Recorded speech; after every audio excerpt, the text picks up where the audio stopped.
Hello viewers, আসসালামু আলাইকুম। Welcome back to my channel. আজকে আবারও সবাইকে স্বাগতম জানাচ্ছি আমার নতুন আরও একটি রেসিপি দেখার জন্য। আজকের পর্বে আমি শেয়ার করছি আমার মায়ের হাতের পারফেক্ট নরম তুলতুলে পোয়া পিঠার রেসিপি। নরম তুলতুলে পোয়া পিঠা খেতে আমরা কম বেশি সবাই অনেক বেশি ভালোবাসি। সব রকমের টিপস এবং ট্রিক্স সহ আজকের এই পোয়া পিঠার রেসিপিটি শেয়ার করছি। প্রথম থেকে লাস্ট পর্যন্ত রেসিপিটি দেখতে থাকুন। এই রেসিপি ফলো করে যদি পোয়া পিঠা তৈরি করেন, আশা করছি একটি পিঠাও নষ্ট হবে না। আশা করছি আমার মায়ের হাতের আজকের এই পোয়া পিঠার রেসিপিটি আপনাদের কাছে অনেক ভালো লাগবে। তাহলে চলুন দেখে নেওয়া যাক আজকে মা কিভাবে পোয়া পিঠাগুলো তৈরি করছে। আজকে পোয়া পিঠা তৈরি করার জন্য মা এখানে 2 কেজি পরিমাণ আতপ চালের গুঁড়া নিয়েছে। চালের গুঁড়ার মধ্যে যেন কোনো রকম লাম্পস না থাকে, তার জন্য মা একটা চালনির সাহায্যে খুব ভালোভাবে চালের গুঁড়াগুলোকে চেলে নিচ্ছে। পারফেক্ট পোয়া পিঠা তৈরি করতে চাইলে নাম্বার 1 ট্রিক্স হলো চালের গুঁড়াগুলোকে খুব ভালোভাবে আমাদের চেলে নিতে হবে। বন্ধুরা, চালের গুঁড়াগুলোকে মা খুব ভালোভাবে 2 বার করে চেলে নিয়েছে। এখন এই চালের গুঁড়ার মধ্যে 1/2 কেজি পরিমাণ চিনি অ্যাড করে দিচ্ছে। চিনির পরিমাণটা আপনারা আপনাদের স্বাদ অনুযায়ী কম বেশি করে নিতে পারেন। তারপর মা এখানে অ্যাড করে দিচ্ছে 1 কাপ পরিমাণ কোরানো নারকেল। নারকেলটা আপনারা দেওয়ার চেষ্টা করবেন, তাহলে পোয়া পিঠা খেতে কিন্তু অসম্ভব মজার হয়।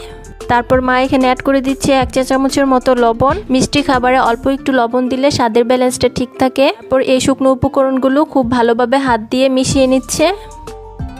বন্ধুরা, যারা আমার এই ভিডিওটি দেখছেন প্লিজ চ্যানেলটি সাবস্ক্রাইব করে দিবেন, আর যারা পেজ থেকে দেখছেন প্লিজ পেজটিকে ফলো করে দিবেন।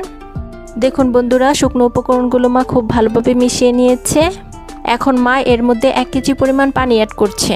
আর এই পানিটা কিন্তু একবারে দেওয়া যাবে না, অল্প অল্প করে দিয়ে মিশাতে হবে আর পানিটা অ্যাড করতে হবে। আর এই পানিটাকেও কিন্তু মা হালকা কুসুম গরম করে নিয়েছে। পোয়া পিঠা তৈরি করার ক্ষেত্রে 2 নম্বর টিপস হলো পানিটাকে অবশ্যই কিন্তু আমাদের কুসুম গরম করে নিতে হবে। মা আজকে পোয়া পিঠা তৈরি করার জন্য এই গুলাটাকে একবারে তৈরি করছে না, কায়ের মতো তৈরি করে রেস্টে রেখে দিবে 30 মিনিটের জন্য। বন্ধুরা, দেখতেই পাচ্ছেন কায়ের মতো কিন্তু তৈরি করা হয়ে গিয়েছে। এখন এটাকে মা রেস্টে রেখে দিচ্ছে 30 মিনিটের জন্য। আর 3 নাম্বার টিপস হলো গুলাটাকে কিন্তু অবশ্যই আমাদের এভাবে রেস্টে রেখে দিতে হবে। ফিরে এলাম 30 মিনিট পর। এখন মা পোয়া পিঠার এই গুলাটাকে খুব ভালোভাবে মথে পানি অ্যাড করে পারফেক্ট একটা ব্যাটার তৈরি করে নিচ্ছে। আর এ পর্যায়ে মা 1.5 কাপের মতো পানি অ্যাড করেছে। এখন মা খুব ভালোভাবে মধ্যে পোয়া পিঠা তৈরি করার জন্য ব্যাটার তৈরি করে নিচ্ছে।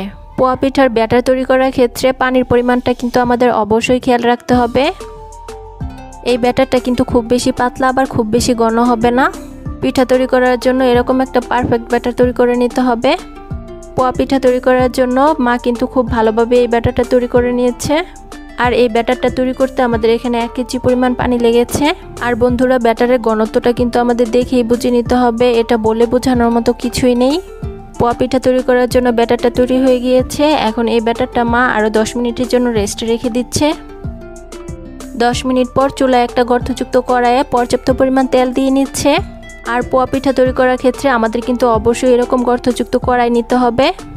তেলটা যখন খুব ভালোভাবে গরম হয়ে যাবে, এরকম একটা ডাবরের সাহায্যে কিছুটা পরিমাণ ব্যাটার নিয়ে তেলের মধ্যে ছেড়ে দিচ্ছে। আর এই পর্যায়ে কিন্তু চুলার আঁচটা কিন্তু অবশ্যই হাই রাখতে হবে, তা না হলে কিন্তু পিঠাগুলো ফুলতে চাইবে না। আর বন্ধুরা, দেখতেই পাচ্ছেন পিঠাগুলো কিন্তু দেওয়া মাত্রই কি সুন্দর ফুলে উঠেছে।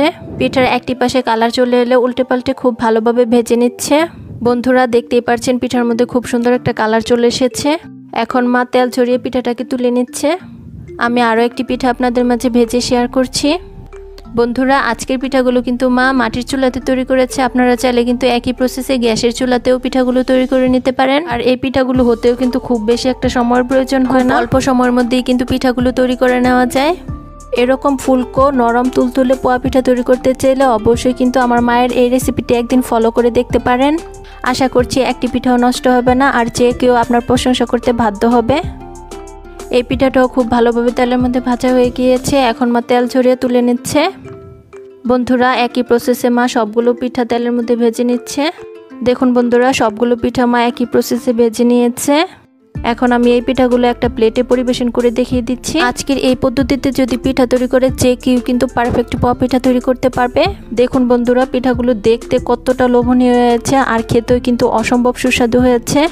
আমি আপনাদের মাঝে একটি পিঠা ভেঙে শেয়ার করছি। পিঠাগুলোর উপর দিয়ে যেরকম নরম তুলতুলে হয়েছে, ভিতরটাও কিন্তু একদমই কাঁচা থেকে যায়নি।